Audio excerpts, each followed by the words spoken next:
for joining us on the Compass PD podcast. I am Dr. Sherri Lorton, one of the Compass PD consultants, and today is a very special day. I am joined by Dr. Kara Dalton, Dr. Elizabeth Malloy, and David Gentili, three educators who have worked closely with me in various summer school roles and who bring a wealth of knowledge for the elementary level, the secondary level, and enrichment camps. Welcome to all of you. Hi, I'm Kara Dalton. I'm the practical arts content leader in Francis House School District, and I was a career ag teacher before this role. And I worked a couple summers. I was an assistant principal at the high school level for both the enrichment, credit advancement, and our credit recovery program. And then I was the head principal in 2021, which was really our big year after COVID. And so I'll have a few things to say about that. And I am Liz Malloy. I am currently an AP at Henderson Elementary in the Francis House School District. And my involvement with summer school kind of ranged over the course of 13 years. So I started summer school when it was for fun. And then I transitioned into a classroom teacher, an interventionist, and then eventually an admin in that role. And so I kind of had a lot of experience with different roles and expanding the program to include all kinds of things. Dave, I'll hand it over to you. I'm Dave Gentili. I teach fifth grade at Warren Elementary in the Francis House School District. I've been teaching for over 20 years now, and I feel like I've had probably 23, 24 years of summer camp or summer school experiences. I started my career in the Ferguson Florissant School District and started their STEM camp for them. Did that for about 5 or 6 years. And then a life-changing experience. I went to Space Camp for Educators. And because of that, I was recruited by a place called the Gifted Resource Council. We did summer academies every year and had a lot of freedom with that. That was a good time. And then also did a lot of programs for the summer with the Challenger Learning Center. And then for the last, I tried to count, I think it's like 12 years, I think, or so. I've been working in the Francis House School District, started their STEM camp, and just have been along for the ride to watch it grow the entire time. So excited to go back again this summer. Great. Thank you guys so much. If you've been listening to the podcast lately, you will notice we've been working to create opportunities to support education as a system. One of the ways we're doing this is by the Compass PD team talking with different stakeholders about what needs to be on their radar, predictable problems that they may face throughout the school year. An additional layer we have added is bringing guests who are outside of our organization but have worked with some of us in some way to share their story. Today, I'm happy that Dr. Dalton, Dr. Malloy, and Dr. Gentili will each be sharing their stories about some of the work we have done together related to summer programming over the last 10 plus years. Our hope is that you will gain some insight into the process, some wisdom about what we wish we could have done differently, and as always, take the learning and make it even better. Then come back and share it with us because that's how we collectively get better as an organization. So let's take them back to the beginning. When did we start working together? What was the current reality for summer school at that time for you? What was the catalyst that led to our collaborative journey? So Sherri and I started working together probably about 13, 14 years ago. I was in the Francis House School District for a couple of years and heard that they were starting up a STEM camp. So applied, had some experience, as I mentioned, and was lucky enough to get into the program. I think it was actually the second year. The first year, I think it started with 3 teachers. They added me to be the 4th teacher, so it was an extremely small program. A lot of freedom, lot of fun with what we did. There's a lot of choice involved. We didn't really have too many restrictions or too much guidance as far as like you can't do this or you have to do this. So we just pick passion projects and just presented those to the kids and just had a great time with them. So over the years, obviously that 3 to 4 teachers turned into 7 or 8, and then we had to expand the program. We did a lot with Lego Mindstorms. So we introduced the kids to the Lego Mindstorms, which led to future First Lego League competitions for a lot of the students. We did a lot of STEM projects like making tissue paper hot air balloons and soda bottle rockets, and worked with budgets and things like that. but eventually the camp got big enough that we needed to have some sort of leadership. So Sherri checked on us the whole time, but she had a lot of supervisual duties to do. So she was in charge of, weren't you in charge of summer camp and summer school at the same time? Yeah, all of the programs together, correct. So she was pretty busy and kind of let us do our thing, but eventually we needed some on-site leadership on a daily basis. So they hired lead teachers, and so I got to be one of the lead teachers, and just kind of took over some of those administrative duties that needed to be done on a daily basis. I think Dave, probably about the same time. I know that summer school and summer camps used to be at separate buildings when I first started summer school, and it was probably about 13 or 14 years ago when I first started, that I kind of worked with Sherri. And at that time, I was just I was a classroom teacher, and we were just kind of really digging in. It just transitioned from summer school for fun to more of a let's work on those kids who were kind of falling on that bubble, who needed that extra little push to, kind of stay um, in that grade level bubble. And so we had kind of had some conversations around like, what standards are we using to teach? And are we looking at these high leverage standards to help support these kids? I think we had landed on using 3 or 4 ELA standards and a couple of math standards. And that really then kind of transitioned after a couple of years of doing that. My love for literacy was winning out, and I kind of moved into that interventionist role and really helped train and work with students who needed that mandatory tutoring for when we used to have SB 319 in Missouri. And so taking that role and ensuring that we are meeting the needs of students in that data-driven way. And then I think that is when the camps started kind of coming on board, and they were getting really big, and we were at the same location, and I transitioned into the admin role for summer school. And so that was a lot of fun with all of us under one roof, but it also brought some challenges that I think we'll probably talk about later. But the admin role, I think, really was about making sure that we're organized and we were collaborating with all the people in the building, and that communication piece with parents and other students and community members, making sure that we were taking care of everybody who was on site. So I actually worked for 7 years in Hal as Sherri's teammate in our regular work. So I've worked with Sherri a lot. And then in 2019, I decided to go for the high school assistant principal job. I, at the time, was pretty set. I was heading into administration in a few years, and thought that was a great experience. One of the things that year, we were in the middle. I also support health and PE in my regular role. And we were in the middle of a lot of laws coming down as far as what other training and learning we had to provide for students related to suicide awareness, child abuse, some mental health awareness. So just a lot of things that our summer kids weren't getting, whether it was required by law or just something that we knew was important for our kids. And so we kind of restructured health. Health is a online, but the teachers are with us and they come in and take their final. And we changed that structure up so that those kids were coming in to get some of that learning and really seeing those programs. And other than the COVID year that is still happening, we know that that's really important for those kids. And we also, CPR was the other one that had just come down as a mandatory, and it's just so much easier to get them in health class when they're there. And so we start, instead of trying to get 150 kids across the district retrained some other time, they do that on the day that they take their final. I took 2020 off, one because it was crazy, but one because I had a 6-month-old. And so I didn't feel like that needed to happen that year. And so in 2021, then I applied for the head principal role. And that was a ton of expansion that year, because we're just on that backside of COVID, so many kids failed so many classes. And we had kids coming back in the building for the first time that hadn't been in the building all year. I mean, had in a little over a year since we had went home in spring break. And we had to add essentially a second year. So we did our 1 year in our normal in-person 4 weeks in June. And then we had another 3-week session that was all virtual. The teachers were there, but the kids were all virtual, to get another year of credit in for our kids. And that was, I don't think we ran any credit advancement. I think we only did credit recovery in that portion. And so those were kind of the big ads that we did during my time there. I know it's changed a little bit in the last few years. I've kind of moved away from thinking I'll go admin, so I haven't applied the last few years.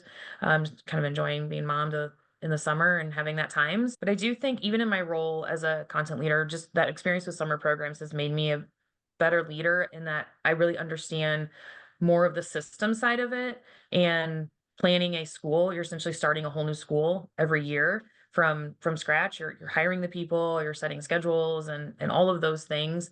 And so I think, staffing can be a challenge, but I would use that nugget to encourage people that you really get to understand the district and the system on a different level when you're working in it, especially from, I think, an admin and leadership side.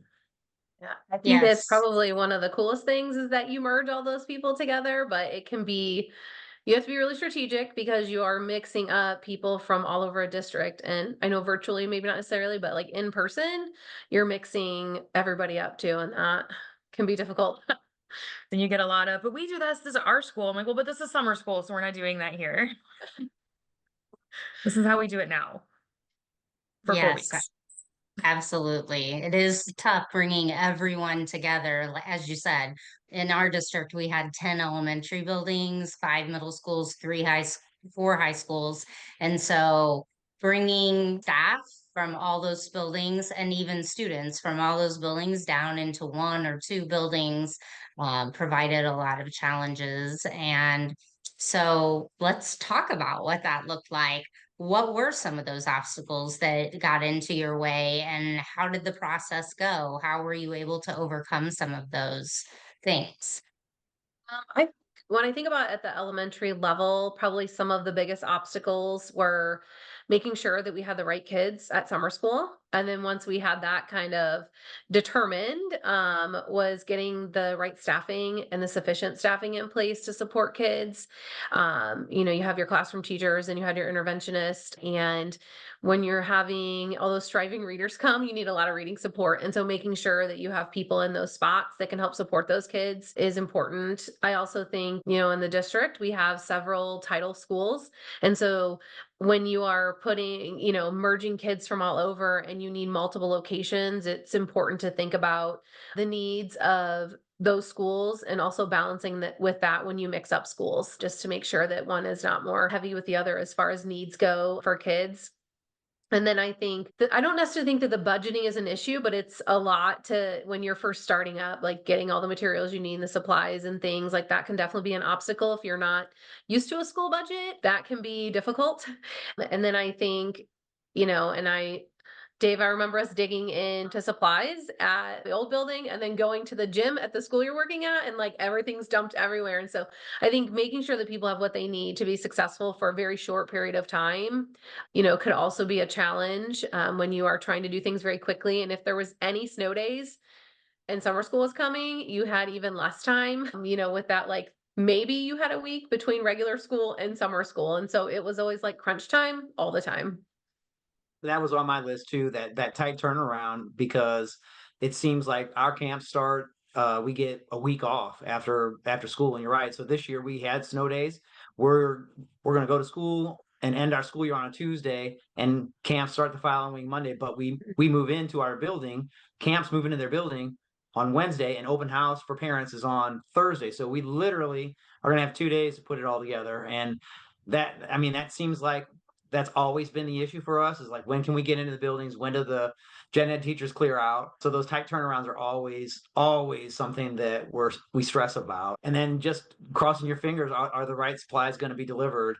We've had a lot of movement in our district. It just so happens that this morning I had to go take a visit to where all of our supplies are being held right now. And I had to climb over the mountains of cartons on top of pallets and find just the right things. And it's not pretty over there, but yeah, so you just have to cross your fingers and hope they show up. And if they don't, know somebody that has a pickup truck that can go pick stuff up for you, because we've had to do that as well.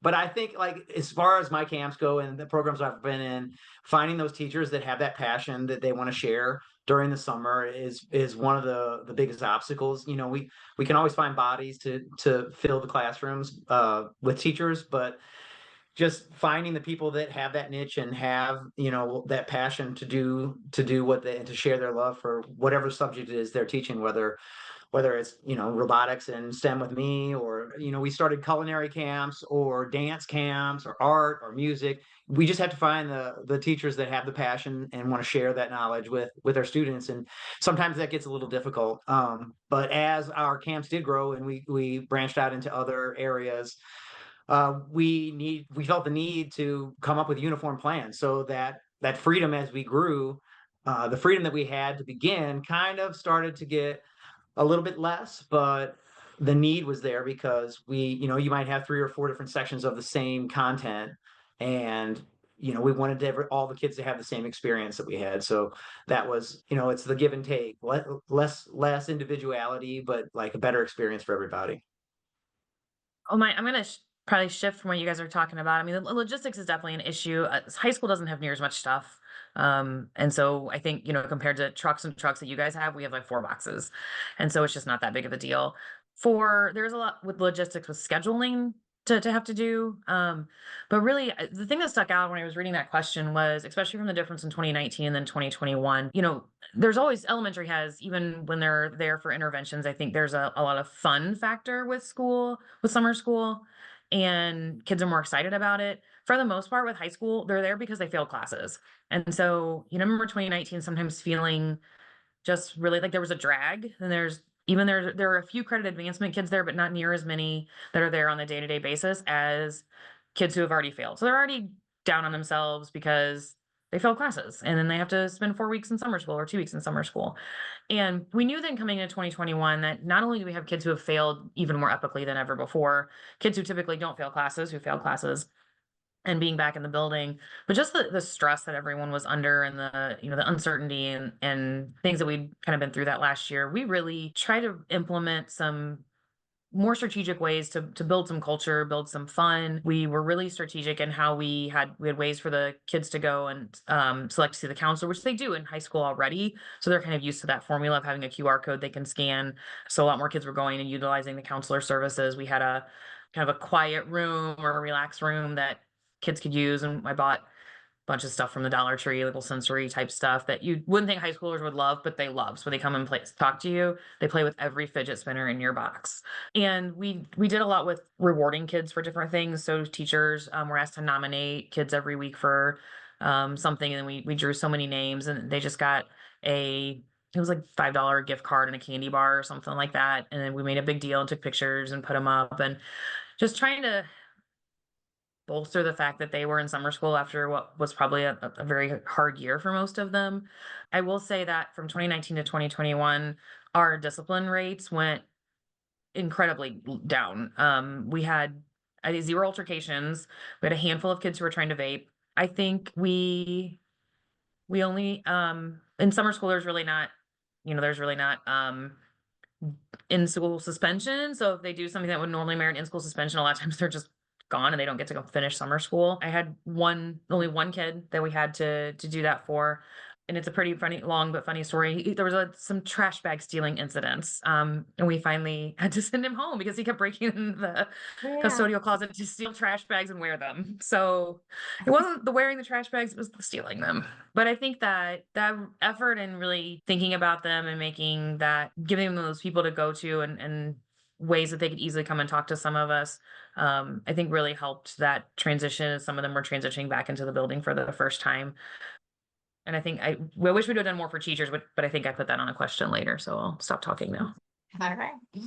Well, I appreciate you guys talking so much about these obstacles that we've experienced, and many of the things that I'm sure other educators have gone through over the years, especially the COVID years, as Kara mentioned quite a bit. But let's talk about how things are now. What lessons did we learn over time? Because you guys did spend a significant amount of time with summer school. Um, what did you change? What would you still change or do differently? What would you say to people who are considering this work? Well, one thing we wound up, and it was because of a weird calendar, I think because of snow days, and because we'd started late because of COVID. Somehow, with the way the hours worked out, there was a day that like credit recovery didn't have class, and so credit advancement wasn't supposed to come, but that didn't get sent out to credit advancement, so we had some kids show up.